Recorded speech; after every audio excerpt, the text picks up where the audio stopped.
पाकिस्तान हूँ, तू भी पाकिस्तान है, मैं भी पाकिस्तान हूँ, तू भी पाकिस्तान है।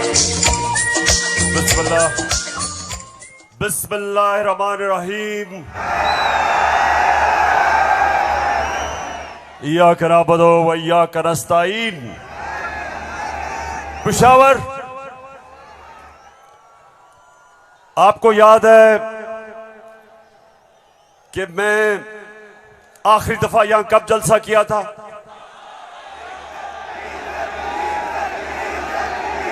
जब एक बैरूनी साजिश के तहत हमारी हुकूमत को गिराया गया, तो पहला जलसा मैंने उसके बाद अपने पेशावर की आवाम के पास आके किया।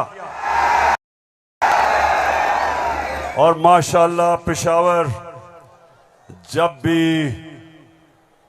भी मैं आपको कॉल देता हूं, कभी आपने मुझे मायूस नहीं किया। बहुत बहुत शुक्रिया। अच्छा पेशावर, आज मैंने बात तो आपसे करनी थी सैलाब की। कल मैं सखर गया और मैं आपको यकीन दिलाता हूं कि अल्लाह ने हमारे पाकिस्तानियों को, खास तौर पे सिंध, बलूचिस्तान, डीजी खान, राजनपुर, डीआई खान, टांक और यहां ऊपर स्वात, गिलगित बल्तिस्तान, अल्लाह ने हमें बड़े इम्तिहान में डाला है। और सिंध में खास तौर पे मैं बात तो सिंध की करना चाहता था कि बहुत हमारे सिंध के पाकिस्तानी बड़ी मुश्किलों में हैं। लेकिन मैं आज बात करना चाहता हूं, जिस तरह का प्रोपेगेंडा चल रहा है, और खास तौर पे कल एक बड़ा मुनज़्ज़म प्रोपेगेंडा चला है, तो मैं उसके ऊपर पहले बात करूंगा और फिर आपसे पेशावर मजीद बातें होंगी। सबसे पहली चीज, मेरे पाकिस्तानियों, हम सबको एक चीज समझनी चाहिए कि कोई कौम, पेशावर, मेरी कोशिश ये है कि मेरा ये सारे जो नौजवान यहां खड़े हैं, मैं आपकी तरबियत भी करूं, आप में सियासी शऊर पैदा करूं, आपको समझाऊं कि हकीकी आजादी क्या है, आपको समझाऊं कि ला इलाहा इल्लल्लाह ये कैसे एक इंसान को आजाद करता है। कैसे जब अल्लाह से आप दावा करते हैं कि अल्लाह तेरा सिवा कोई खुदा नहीं, तो आप अपनी वो जंजीरें तोड़ते हैं जो इंसान को जमीन पे रखता है, इंसान की परवाज रोकता है। ये जंजीरें परवाज रोकती हैं इंसान की, उसकी अजमत की। और मेरे नबी सल्लल्लाहु अलैहि वसल्लम ने मदीना में ला इलाहा इल्लल्लाह से इंसानों को आजाद कर दिया। छोटे इंसान बड़े इंसान बन गए। वो अरब जिनकी कोई हैसियत नहीं थी, चंद सालों में, पेशावर, चंद सालों में दुनिया की इमामत की उन्होंने। ये तारीख का हिस्सा है। और मेरी भी कोशिश है कि मैं अपनी कौम की जो जंजीरें बंधी हुई हैं जमीन से, जो हम ऊपर परवाज नहीं कर पा रहे हैं, मेरी भी कोशिश ये है कि मैं अपने नबी सल्लल्लाहु अलैहि वसल्लम की सुन्नत पे चलते हुए अपनी कौम को जगाऊं और कौम को आजाद करूं, ताकि ये जंजीरें टूटे और मेरी कौम ऊपर परवाज करे। तो सबसे पहले ये जो प्रोपेगेंडा किया जा रहा है, ये जो चोरों का टोला एक अमरीकी साजिश के तहत इस मुल्क पर मुसल्लत किया गया। ये जो साजिशी टोला, ये जो इस मुल्क का 30 साल से खून चूस रहा था, आज हमारे ऊपर बिठाया गया हमारी बेहतरी के लिए नहीं, इस कौम को नीचा बनाने के लिए, कमजोर करने के लिए। और इसलिए मैं आपके पास आया हूं, दूसरी दफा आया हूं कि पेशावर मैंने इंशाअल्लाह आपको अपनी हकीकी आजादी की तहरीक में शामिल करके पाकिस्तान को एक ज़ुल्म कौम बनाना है। जो अल्लामा इकबाल की ख्वाब थी, वो कौम जो कि इंशाअल्लाह वर्ल्ड लीडर्स बनाएगी, जो खुशहाल होगी, जिधर हरे पासपोर्ट की दुनिया इज्जत करेगी, जिधर जब और इंशाअल्लाह एक दिन आएगा जब हमारे पाकिस्तान से बाहर जाएंगे तो दुनिया कहेगी कि वो देखो पाकिस्तानी आ रहा है।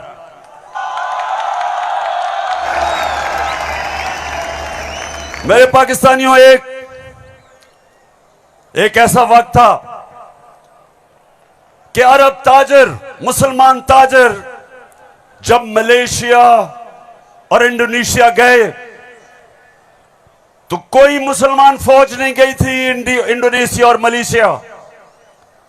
मुसलमान ताजरों का किरदार देख के, मुसलमानों के ताजरों की सच्चाई देख के, सादिक और अमीन ताजरों ने अपने किरदार से लोगों को मुसलमान किया। याद रखें, मुसलमानों ने फतह नहीं किया था मलेशिया और इंडोनेशिया, मुसलमानों का कैरेक्टर था जिसने फतह किया था। मैं वो चाहता हूं कि वो हमारे पाकिस्तानी बने कि जब आप दुनिया में जाएं तो लोग आपकी इज्जत करें, आपके पासपोर्ट की इज्जत करें। और वो कभी नहीं होगा जब तक आपके ऊपर ये चोर बैठे हुए हैं।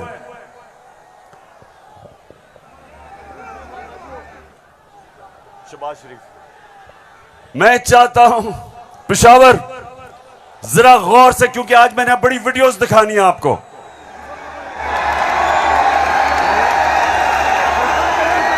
आज आप ये जलसा पूरी तरह आपकी तरबियत भी होगी और आप एंजॉय भी करेंगे। तो मैं जो आपको कह रहा था, फिर से मैं जो आपको कह रहा था कि मैं चाहता हूं कि मेरी कौम एक खुददार, गैरतमंद कौम हो, क्योंकि ला इलाहा इल्लल्लाह इंसान को गैरत देता है। जो ला इलाहा इल्लल्लाह दिल में जिसके चले जाता है, वो किसी झूठे खुदा के सामने नहीं झुकता।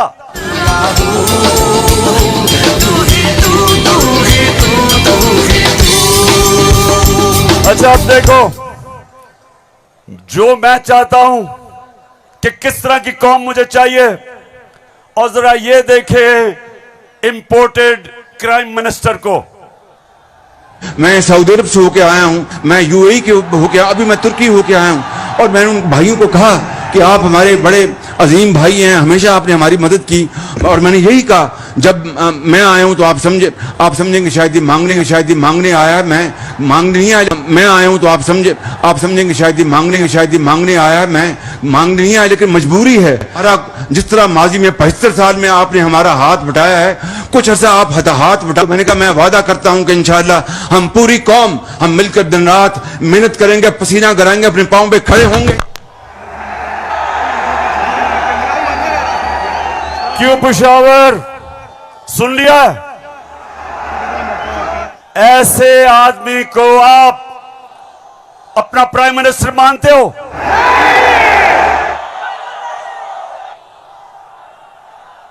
अगर ये वाकई अगर गैरतमंद प्राइम मिनिस्टर होता तो पहले जो इन्होंने अरबों रुपया चोरी करके मुल्क से बाहर रखा, पहले वो वापस लेके आते, फिर लोगों से पैसे मांगते।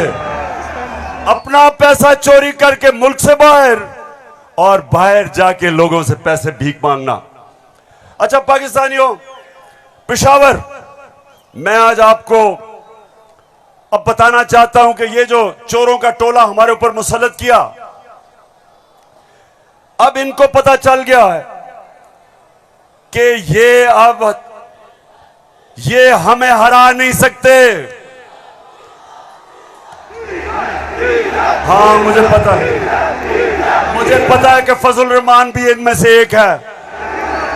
अब ये जो थ्री स्टूजेस हैं, इनको पता है कि मैच खेल के तो अब ये जीत नहीं सकते।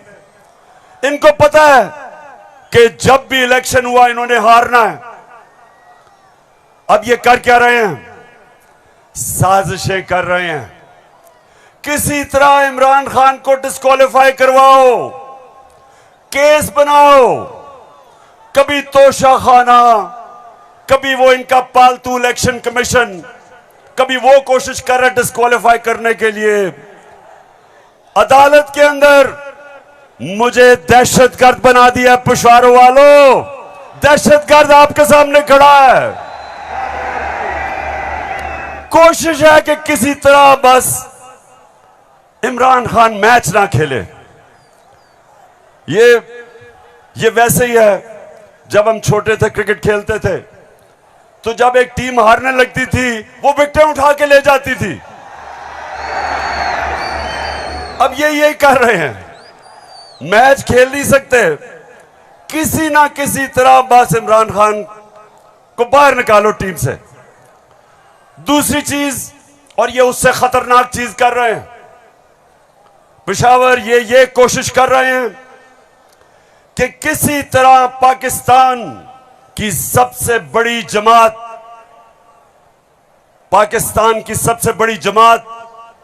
इसको किसी तरह पाकिस्तान की फौज से लड़ाया जाए। ये इनकी दूसरी कोशिश है। पहले डिस्क्वालीफाई करो और साथ साथ कोशिश करो कि पाकिस्तान की फौज के खिलाफ प्रोपेगेंडा करके लड़वाएं, और फिर पाकिस्तान की अदलिया के खिलाफ कि पाकिस्तान के अदारे किसी तरह तहरीके इंसाफ के खिलाफ हो और ये किसी तरह मैच जीत जाएं। बस मैं आज आपको वीडियोस दिखाने लगा हूं, और मैं उससे पहले आपको बताऊं कि कोशिश इनकी क्या है। जो कुछ मैं कहता हूं, इनका प्रोपेगेंडा सेल बैठा हुआ है, वो हर चीज को मोड़ के कोशिश करता है कि या किसी तरह अदालत मेरे खिलाफ हो या किसी तरह फौज मेरे खिलाफ हो। अब मैंने क्या कहा था? मैंने अभी चंद रोज पहले क्या कहा, परसों मैंने क्या कहा? मैंने ये कहा कि फौज का जो आर्मी चीफ होता है उसको मेरिट पे सिलेक्शन होनी चाहिए।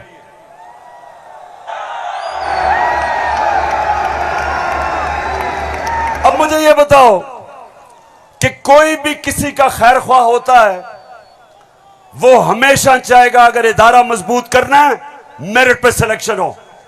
यह दुनिया का असूल है। आपने अगर फैक्ट्री सही चलानी है, ऊपर मेरिट पे आदमी बिठाओ। आपने अगर मुल्क को ऊपर लेके जाना है, क्रिकेट टीम अच्छी बनानी है, तो मेरिट के ऊपर सिलेक्शन हो। इसमें क्या गलत बात की थी? और मैंने साथ ये कहा था कि नवाज शरीफ और आसिफ जरदारी, ये किसी सूरत इन दो डाकुओं को पाकिस्तान का आर्मी चीफ नहीं सिलेक्ट करना चाहिए। ये क्यों कहा था मैंने ये इसलिए कहा था, सबसे पहले नवाज शरीफ मुल्क का मुजरिम है। अरबों रुपए की प्रॉपर्टीज बाहर इसकी पनामा में पकड़ा गया, सजा हुई इसको। झूठ बोल के मुल्क से बाहर भागा है, मफरूर है। मुझे यह बताएं पेशावर, जरा मुझे यह बताएं कि क्या एक चोर को, एक मफरूर को, एक भगौड़े को जो मुल्क से बाहर पैसा ले जाता है, क्या उसको पाकिस्तान का आर्मी चीफ सिलेक्ट करना चाहिए? जरा मुझे बताएं। और इधर बात खत्म नहीं होती। दूसरी, डॉन लीक्स डॉन लीग्स क्या थी? हिंदुस्तान पाकिस्तान की फौज को कह रहा था यह दहशतगर्दी कर रही है। हिंदुस्तान उस वक्त के पाकिस्तान के सिपा सलार रहील शरीफ को कह रहा था यह दहशतगर्दों का सरदार है। और डॉन लीग्स में क्या चीज सामने आती है? बजाय नवाज शरीफ और नून लीग अपनी फौज के साथ खड़े हो, वो हिंदुस्तान को पैगाम पहुंचाते हैं कि जी हम कुछ नहीं कर रहे, फौज सब कुछ कर रही है। अपने से फौज को अलग कर लिया। काठमांडू में सार्क मीटिंग में बरकत दत्त किताब में लिखती है कि नवाज शरीफ छुप छुप के नरेंद्र मोदी को मिल रहा था अपनी फौज से डर के। और दूसरी तरफ आसिफ जरदारी वो अमेरिकनों को कहता है, अपने अमेरिका में पाकिस्तान का एम्बेसडर हुसैन हक्कानी वो जाके अमेरिकनों को, एडमिरल मलन को कहता है कि जनाब गवर्नमेंट को और जरदारी की गवर्नमेंट को पाकिस्तान की फौज से बचा लो। ये वो लोग हैं, बताओ मुझे, ये आर्मी चीफ सेलेक्ट कर सकते हैं? क्या हम इतने अहम ओहदे इन दोनों चोरों के हाथ में देंगे? नहीं देंगे। लेकिन तीसरी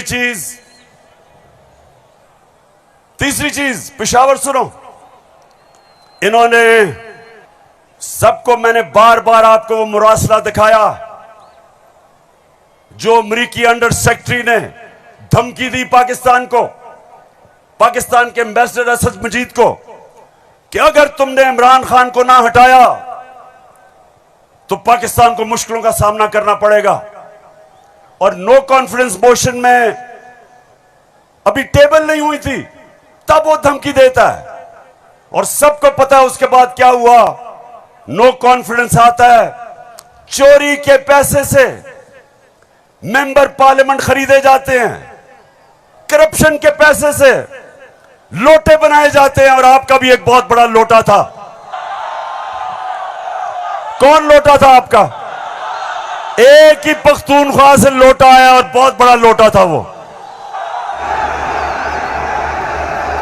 लोटों पे पैसा चलता है, लोटों पे नोट चलते हैं और उसके बाद हमारी हुकूमत कराई जाती है और इनको इंपोर्टेड हुकूमत ऊपर लगाई जाती है। और मेरा तीसरा सवाल है कि क्या वो लोग जो बाहर से मुसल्लत किए गए हैं, जिनके पैसे और दौलत बाहर पड़ी है, क्या उनको पाकिस्तान के आर्मी चीफ को अपॉइंट करना चाहिए? बताओ। तो मैंने ये कहा और कहते कि जनाब इमरान खान तो फौज के खिलाफ है। करो। अब मैं चाहता हूं ये नून लीग के दो, एक वजीर और एमएनए, जरा आप इनकी वीडियो देखें और उसके बाद बात करता हूं। सियासी मामला थे और जिस तरफ इस साल के आखिर में एक बड़ी तब्दीली आनी थी, उसमें तो ये नजर आ रहा था कि इमरान खान का जो गठजोड़ है ये तो अगले 15 साल रहेगा अगर इस तरह हालात रहे। और जिस तरह के उनके प्रोग्राम थे, हम सब ने डिस्क्वालीफाई होना था इस साल के आखिर में, तमाम जो अपोजिशन की लीडरशिप है। अच्छा, उनका तो ख्याल था कि मैं सफाया कर दूंगा, मैं किसी को नहीं छोड़ूंगा।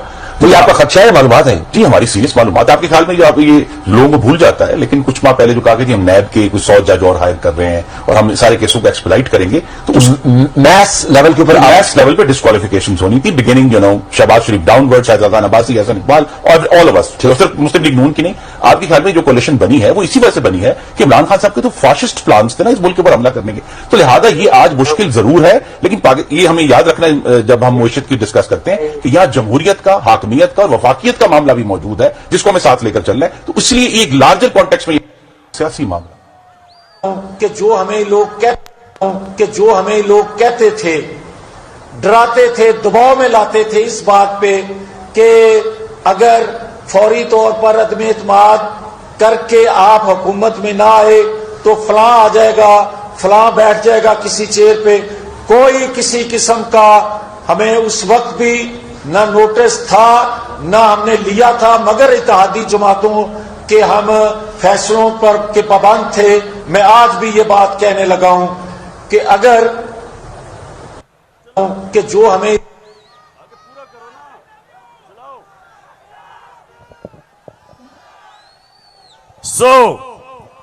इसलिए ये हुकूमत हमारी गिराना चाहते थे कि इमरान खान एहतसाब ना कर दे। डर ये था कि अगर इमरान खान रह गया तो ये जेल में चले जाएंगे, क्योंकि इन्होंने जो चोरी किया वो पकड़ी जाएगी। मतलब ये कि ये इसलिए गिराना चाहते थे, महंगाई वजह नहीं थी, माइशत वजह नहीं थी, वजह सिर्फ एक थी कि इन्होंने एनआरओ लेना था और 1100 अरब रुपया अपना माफ करवाया।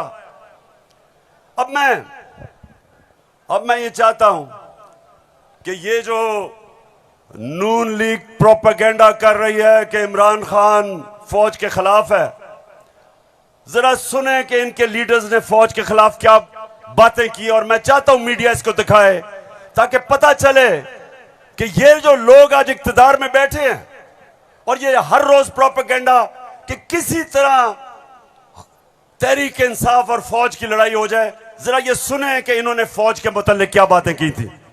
जनरल कमर जावेद बाजवा साहब, आपने हमारी अच्छी भली चलती हुकूमत को रुखसत करवाया, जजों से जोर जबरदस्ती से फैसले आपने लिखवाए। फौज के जवानों और अफसरों के नाम जब आप किसी फर्द वाहिद या मफाद प्रस्त टोले के लिए आइन तोड़ने के मुर्तकिब होते हैं, वहाँ आप खुद अपनी कौम को, अपने मुल्क और अपने लोगों को आइन शिकनों के रहमो करम पर छोड़ रहे होते हैं। हाँ, नवाज शरीफ ने ये जरूर किया कि उसने किरदारों और इदारों के दरमियान एक वाज़ेह लकीर खींच दी है। एक या दो अफराद इदारा नहीं हुआ करते, एक या दो अफराद इदारों की बदनामी का बायस बना करते हैं।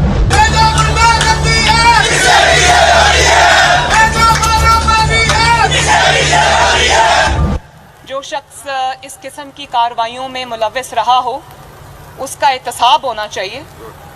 उसको बल्कि इतने बड़ी उनकी ग्लेयरिंग चीज़ें शायद 73 साल की तारीख में कभी नहीं मिलती, तो अब तो उनका एहतसाब होना चाहिए।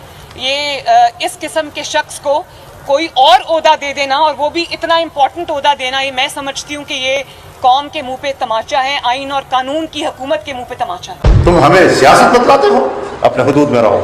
इसराइल की नौकरी न किया करो। इसराइल के वजीफों पर पलने वाले जर्नलों, अपने हुदूद में रहो।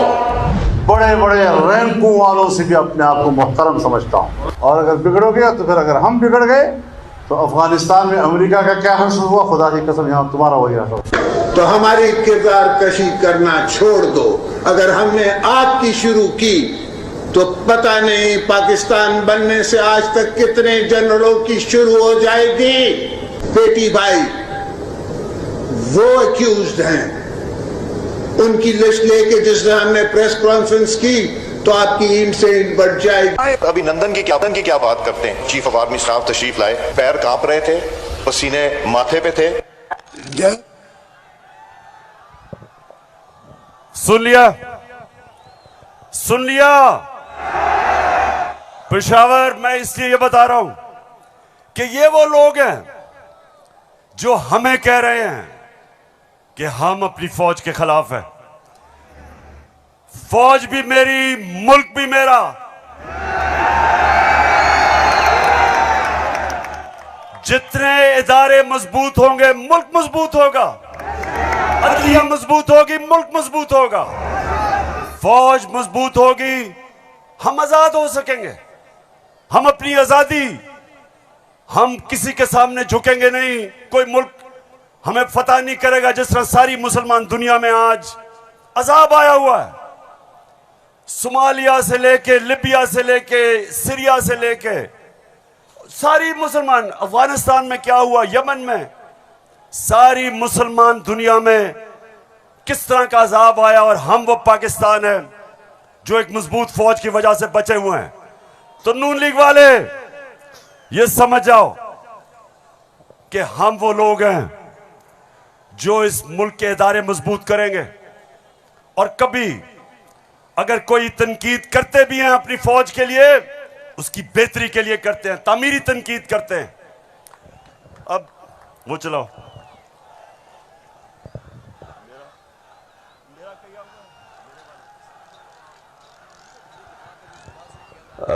ये बड़ा इंपॉर्टेंट है, मैं अपनी सारी कौम के सामने कहना चाहता हूं। देखिए, एक तो जो फौज का इदारा है, कभी इसके खिलाफ बात ना करें, क्योंकि फौज एक ऐसी चीज है जो अगर हमारी फौज ना होती तो ये मुल्क में नहीं रहना था। इमरान खान से ज्यादा इस मुल्क को जरूरत पाकिस्तानी फौज की है, और हमें हमेशा इस इदारे को इसकी मजबूती के लिए हमें बात करनी चाहिए। और हमारे जो दुश्मन है वो मुसलसल इसको अटैक करते हैं, बल्कि ये दोनों जो prime minister, ex prime minister और प्रेसिडेंट, वो जरदारी और नवाज शरीफ, इन दोनों ने अपनी फौज को अंडरमाइन करने की कोशिश की है। ये जब गवर्नमेंट में भी थे, इन्होंने अंडरमाइन किया उसको। इन्होंने गवर्नमेंट में रहते हुए वो डॉन लीग्स क्या थी, डॉन लीग्स वो हिंदुस्तान के साथ कह रहे थे कि जी हमारी फौज की वजह से हम दोस्ती नहीं हो रही। और जो मेमो गेट था वो क्या था, वो अमेरिकनों को कह रहा था जरदारी अपने हुसैन हक्कानी के जरिए। जी शुक्रिया। मैं इसलिए आपके सामने ये रख रहा हूं कि ये मैं आज से नहीं कह रहा, ये मैं हमेशा समझता हूं। और आज तो है ही 6 सितंबर। पेशावर, मुझे अभी भी 6 सितंबर याद है। मैं उस वक्त स्कूल में था और मुझे याद है जब के लाहौर के पास हिंदुस्तान की फौज आई और जो वहां जिस तरह की हमारे घरों में बमबारी की आवाज आ रही थी, तो मुझे तो बड़ी अच्छी तरह 6 सितंबर याद है। और मुझे यह भी याद है कि सारी कौम तब खड़ी थी अपनी फौज के साथ। अब दूसरी चीज, मैं ये चाहता हूं कि आप सब देखें कि जुडिशरी के खिलाफ ये नून लीग ने पाकिस्तान की अदलिया के खिलाफ क्या बातें की हैं, जरा ये जरूर देखें, फिर मैं आप अगली बात करता हूं। इस तरह बेंच फिक्सिंग भी एक जुर्म, इस पे भी 100 मोटो। फजल रहमान देख ले कितना गुस्सा चढ़ा हुआ है इसको। सारे फैसले एक ही जज करेगा, जैसे लगता है कि उसका जज नहीं है, उसकी पार्टी का रुकन हो। जब बेंच बना तब से लेकर आज तक के फैसले तक इंसाफ होता हुआ नजर नहीं आ रहा था। अपने एक शख्स की वजह से आज आइन की तशरीह को में फर्क डाला जा रहा है। अपनी मर्जी से आइन की तशरीह की जा रही है। फुल कोर्ट इसलिए नहीं बनाया गया कि अगर फुल कोर्ट बन जाती तो आज का फैसला मुख्तलिफ होता। मौजूदा बेंच है, उसमें जो मुअज़्ज़ज़ जज साहबान बैठे हैं, उन जज साहबान का हमारे मुतल्लिक़ जो उनके ख्यालात हैं, उनसे भी कोई ना वाकिफ़ नहीं है, ना हम ना वाकिफ़ हैं। और उसके बाद हर वो केस जिसका फैसला हमारे खिलाफ आना हो, उस बेंच का जो है वो वही हिस्सा होते हैं। और अब तो ये बात पहले से जो है वो प्रिडिक्ट होने लगी है। जो सहाफ़ी वहाँ सुप्रीम कोर्ट की कार्रवाई को कवर करते हैं, तो वो पहले से जब बेंच बनता है या कोई केस जाता है तो वो पहले से बता देते हैं कि इसके ऊपर फलां बेंच बनेगा। अगर कुछ लोग गैर जानिबदार नहीं होंगे, अगर इसके सहूलतकार पीछे नहीं हटेंगे, तो हमें बता दें मुल्क कौन चलाएगा। सुप्रीम कोर्ट के जजेस ने पीछे बेंड करके अपने आप को कभी इधर कि नहीं, शायद उनको समझ नहीं आई, शायद उनके तक पैगाम नहीं पहुंचा, वगैरह वगैरह वगैरह करके इनको हाथ नहीं लगाया। इनको तो मतलब ये है कि इनको कौन सी दीवार पे लगाया। तो जिस तरह मैच फिक्सिंग एक जुर्म है, इस तरह बेंच फिक्सिंग भी एक जुर्म। जब बेल का फैसला होने वाला होता था, जेल में उस दिन खबर मिलती थी कि 3 हफ्तों के लिए बेंच डिसॉल्व हो गया, नया बेंच, या कोई जज छुट्टी पे चला गया। जाता नहीं था, भेजा जाता। काजी फाइज ईसा साहब के मामले में माय लॉर्डशिप से ये पूछना चाहते हैं कि वो आपके ब्रदर जज थे ना, आपने क्या किया? तो फिर हमारी बात नोट कर लो, हम हर उस अदालत का और उस जज का घेराव करेंगे जो तुम्हारे इस गंदे और घटिया एजेंडे को परवान चढ़ाने के लिए अपोजिशन के खिलाफ जो है इक़दाम करेगा। चीफ सेक्रेटरी साहब, आपको इस बात का जवाब देना पड़ेगा। आपने इधर ही रहना है, आपके बच्चों ने भी इधर ही रहना है। कमिश्नर लाहौर साहब, आपने भी इधर रहना है, आपने सर्विस भी करनी है। इसलिए आपको ये चाहिए था कि आप इस गैर कानूनी अमल के आगे दीवार बनते और इसे बजा लाने से इनकार करते। आला अदलिया के जजेस पार्टी बनकर अगर चीफ जस्टिस वो जबान इस्तेमाल करेंगे जो इमरान खान कंटेनर पे चढ़ के करता था, तो उस जबान का वही जवाब मिलेगा जाता है। आप कौन होते हो किसी की तौहीन करने वाले? आप कौन होते हो किसी की तज़हीक करने वाले? ऐसे नाइंसाफी पर मबनी फैसले करोगे, बुग़्ज़ पर मबनी फैसले करोगे, इंतकाम वाले फैसले करोगे तो कौन इज्जत करेगा आपकी? फिर तौहीन अदालत लगा देते हो। 5 मेंबर बेंच ने सियासी पार्टी बना दिया पूरी अदलिया को और उसको मुस्लिम लीग नून के सामने ला के खड़ा कर दिया। क्या बताओ, मुल्क की सबसे बड़ी अदालत की इससे भी बड़ी तौहीन हो सकती है कोई? हम आपकी इज्जत करना चाहते हैं, आप भी तो अपनी इज्जत करवाओ। तो जस्टिस अजमत सईद साहब जो है उनको कौन नहीं जानता। पर्सनली जाती तौर पे असरअंदाज होकर उन्होंने JIT बनवाई। बदनाम जमाना JIT को आज तक व्हाट्सएप। मैं सिर्फ आपको ये थोड़ा सा सैंपल दिखा रहा हूं कि किस तरह का ये अपने पाकिस्तान की अदलिया के खिलाफ क्या जबान इस्तेमाल की गई है। और मैं अपना आपको बता दूं, आज से 26 साल पहले जब मैंने सियासत शुरू की तो उसको इंसाफ की तहरीक का, आजाद अदलिया के लिए सबसे पहले हम खड़े हुए। जेल में वाहिद सियासी लीडर था जो आजाद अदलिया के लिए जेल में गया। 2008 की इलेक्शन बॉयकॉट की अपनी अदलिया के लिए। उसके बाद जब हम इक्तदार में आए तो इस्लामाबाद में 50 साल के बाद पहली दफा जुडिशल कॉम्प्लेक्स बनाया अपने जजेस के लिए। मैं ये इसलिए आपको कह रहा हूं कि जो कानून की बालादस्ती, रूल ऑफ लॉ, कोई माशरा आगे नहीं बढ़ सकता जब तक वहां इंसाफ नहीं होता। और इंसाफ देती है अदलिया। इसलिए हमने हमेशा अपनी अदलिया की इज्जत की है। ये जो नून लीग के लोग हैं जो आज जिस तरह की जबान इस्तेमाल कर रहे हैं, सोशल मीडिया पे अटैक कर रहे हैं इस्लामाबाद के चीफ जस्टिस को, ये कभी, मैं आपको ये बता रहा हूं कि मैंने कभी अपनी पार्टी को इजाजत नहीं दी कि अदलिया को अटैक करे। क्योंकि आखिर में इंसाफ होगा तो मुल्क में खुशहाली आएगी और इंसाफ अदलिया देती है। मुझे बड़ा जनाब इन्होंने कहा कि देखें इमरान खान ने कोई बड़ी गलत जबान इस्तेमाल कर दी। मैं आप सबके सामने आज ये कहना चाहता हूं कि मैं अपनी अदलिया की इज्जत करता हूं, लोअर कोर्ट्स की इज्जत करता हूं।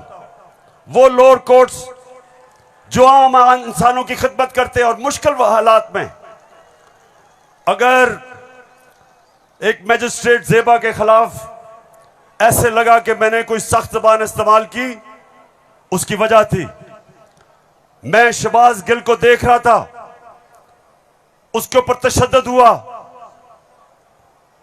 उसको जिसको कहते हैं कस्टोडियल टॉर्चर, उसको हवालात में बंद करके तशद्दुद किया गया, नंगा किया गया। और उसकी जब हमने देखा उसके हालात और उसके ऊपर प्रेशर डाला गया कि मेरे खिलाफ स्टेटमेंट दे, मेरे ही उसके ऊपर अगर ज्यादा ऐसे लगा सख्त स्टेटमेंट है, ये मेरा मकसद नहीं था। कभी मैं ये नहीं समझ सकता कि मैं किसी जज को धमकी दूं, लेकिन मैं आज सबको ये कहना चाहता हूं कि इस मुल्क में जब तक इदारे मजबूत और ताकतवर नहीं होंगे मुल्क ऊपर नहीं आएगा। आज अगर मगरिब के अंदर खुशहाली है तो वहां इंसाफ है। जितना ज्यादा इंसाफ और कानून की बालादस्ती उतना खुशहाल माशरा। तो मेरी तो पहले दिन से यह स्ट्रगल है। तो पेशावर सबको मैं आज पैगाम देना चाहता हूं कि ये जो कोशिश की जा रही है तहरीक इंसाफ को इदारों से लड़ाने की, ये कौम सब समझ गई है। कौम में सियासी शऊर आ गया है। लोग एक एक चीज, कभी भी पाकिस्तान के अंदर अवाम और बच्चे और नौजवान और मेरी ख्वातीन बहनें, कभी इस तरह का शऊर और बेदारी नहीं थी जो अल्लाह के फजल से आज पाकिस्तान में है। तो ये जो चोरों का टोला, ये जो बार बार कोशिश कर रहा है कि तहरीक इंसाफ को दीवार से लगाया जाए। सब सुन लो कि जितना तुम मुझे दीवार से लगाओगे उतना मैं और तुम्हारे से मुकाबला करूंगा, लड़ूंगा तुम्हारे से।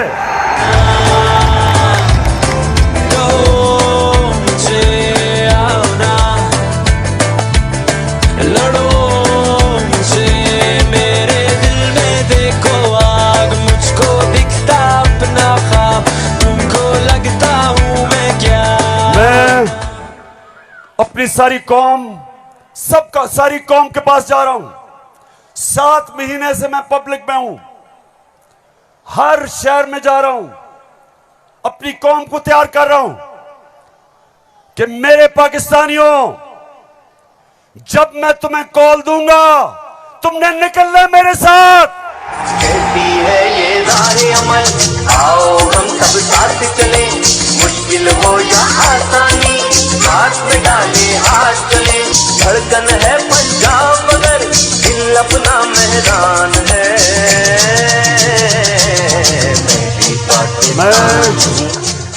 अच्छा पेशावर, जब हमें इन्होंने हटाया था, फिर से मैं आपको याद करा दूं, उस वक्त पाकिस्तान तेजी से तरक्की कर रहा था। जो इस हुकूमत ने जो किताब माइशत के ऊपर शाया की, जिसको कहते हैं इकोनॉमिक सर्वे ऑफ पाकिस्तान, उसके अंदर पाकिस्तान 17 साल के बाद सबसे तेजी से हमारी माइशत ऊपर जा रही थी। 5.6 और चौथे साल 6%। आज IMF कह रहा है, आलमी इदारा कह रहा है कि 6% से अब हमारी माइशत 1% से भी कम पे जा रही है। यानी माइशत सुकड़ रही है, बेरोजगारी बढ़ रही है, फैक्ट्रियां बंद हो रही हैं। किसान जिसने रिकॉर्ड पैदावार की थी, उसकी पैदावार नीचे जा रही है, क्योंकि बिजली और फजलुर रहमान की कीमत ऊपर चली गई है।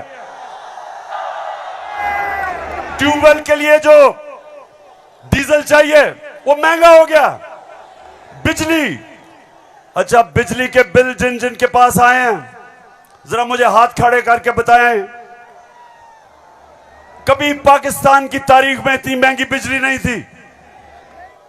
क्या हुआ कि 4 महीने में कौन सी क़यामत आ गई कि बिजली की कीमत 18 रुपए यूनिट से 36 रुपए यूनिट और टैक्सेस मिला के 50 रुपए यूनिट पे बिजली पहुंच गई है। गंदम 850 रुपए पे 20 kg मिलती थी, आज कराची के अंदर 2000 रुपए पे नहीं मिल रही। बलूचिस्तान में देखें गंदम की कीमत किधर गई। हमारे दौर में, ये जरा गौर से सुने, हमारे दौर में तेल इंटरनेशनल मंडी में 103 से 115 डॉलर पे बिकता था। आज वो पहुंच गया 96 डॉलर पे। तेल की कीमत इंटरनेशनल मंडी में कम हो गई है, लेकिन हमारे दौर में 1 लीटर पेट्रोल 150 रुपए और 1 लीटर फजलुर रहमान 145 रुपए। आज 234 पे पहुंच गया। बिजली दुगनी, पेट्रोल डीजल ऊपर, सब कुछ महंगा और रुपया गिर रहा है। IMF के प्रोग्राम के बावजूद रुपया गिर रहा है। IMF ये कहता है कि आगे पाकिस्तान के जो माशी हालात है वो और बिगड़ने वाले हैं। बिजली की कीमत अभी और बढ़ेगी, GST लगेगा 17%, कीमत और ऊपर, पेट्रोल डीजल और ऊपर। तो मेरे पाकिस्तानियों, आज हम नहीं, IMF कह रहा है कि पाकिस्तान श्रीलंका की तरफ जा रहा है, यानी माशी तबाही की तरफ जा रहा है। तो सवाल आज ये है कि वो कौन थे, वो कौन मुजरिम थे, कौन इस कौम के गद्दार थे जिन्होंने बैरूनी साजिश का हिस्सा बन के इस मुल्क में आपकी हुकूमत कराई और इन चोरों को लेके आए।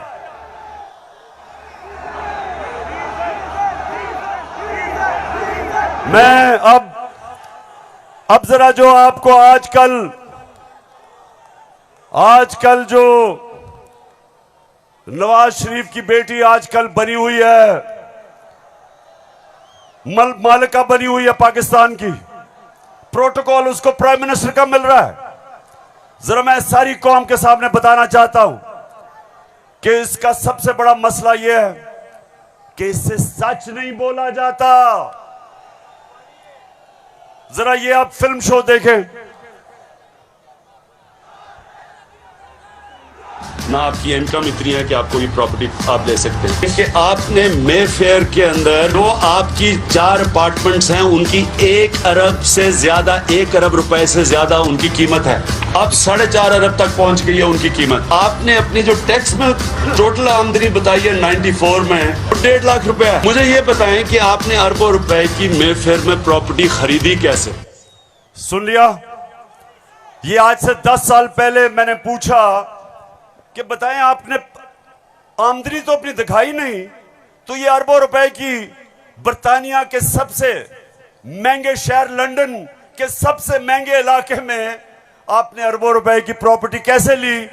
तो जरा आप ये सुने, जवाब आता है। बात ये है कि जिन अरबों रुपए की मे फेयर की प्रॉपर्टीज की ये बात कर रहे हैं, ये तो पहले पता नहीं है। बताएं कौन सी प्रॉपर्टीज है, लाएं, दिखाएं, उसका कोई प्रूफ लाएं। सुन लिया? कहते किधर है ये प्रॉपर्टी, किसकी बात कर रहे हैं?